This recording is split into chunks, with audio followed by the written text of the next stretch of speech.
Let's talk about trading income.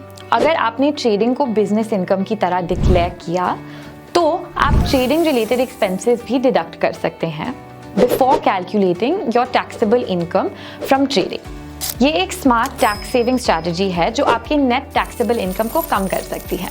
Expenses like brokerage, interest on funding used to trade, STT, stamp duty और बाकी incidental expenses, ये सब आप trading turnover से deduct कर सकते हैं। इंट्राडे बाय और सेल करने पर बिजनेस को स्पेक्युलेटिव बिजनेस माना जाता है, मतलब ये आपकी टोटल इनकम में ऐड हो जाता है और इनकम टैक्स स्लैब के हिसाब से आपको टैक्स भरना पड़ेगा।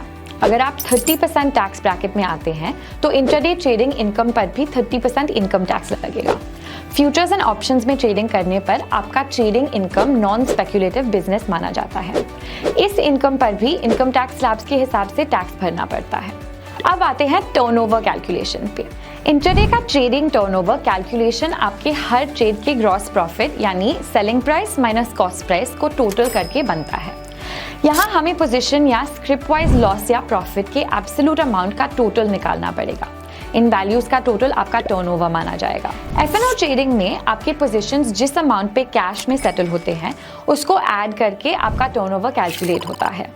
इधर भी लॉस या प्रॉफिट के एब्सोल्यूट अमाउंट को ऐड करके टर्नओवर कैलकुलेट किया जाता है। अगर आपने ऑप्शंस कॉन्ट्रैक्ट सेल किया हो तो उसका जो प्रीमियम आपको मिला होगा उसे भी टर्नओवर में ऐड करना पड़ता है, मगर ध्यान रखें कि अगर आपने इस प्रीमियम को किसी पोजीशन के प्रॉफिट या लॉस कैलकुलेशन में यूज़ किया होगा तो उसे आप दोबारा टर्नओवर में इंक्लूड नहीं कर सकते। अगर आप डिलीवरी ट्रेड्स को भी बिजनेस इनकम दिखाना चाहते हैं तो बस अपने सारे डिलीवरी ट्रेड्स के सेल वैल्यू को ऐड करके अब ये टर्नओवर अमाउंट निकाल सकते हैं। जी हाँ, बाय करने के बाद सेल करने पर डिलीवरी सेगमेंट में सिर्फ सेल वैल्यू को टर्नओवर माना जाता है।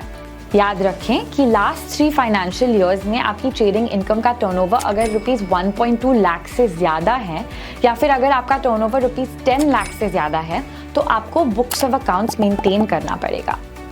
वी होप आपको इस वीडियो से स्टॉक मार्केट ट्रेडिंग इनकम पर लगने वाले टैक्सेस के बारे में क्लैरिटी मिली। क्या आप ट्रेडिंग इनकम या कैपिटल गेन्स टैक्स फाइलिंग के वक्त डिक्लेयर करते हैं? कमेंट्स में हमें ज़रूर बताएं। अगर आपको ये वीडियो अच्छी लगी तो एमस्टॉक को लाइक, शेयर और सब्सक्राइब जरूर करें। Investments in securities markets are subject to market risks. Read all the related documents carefully before investing.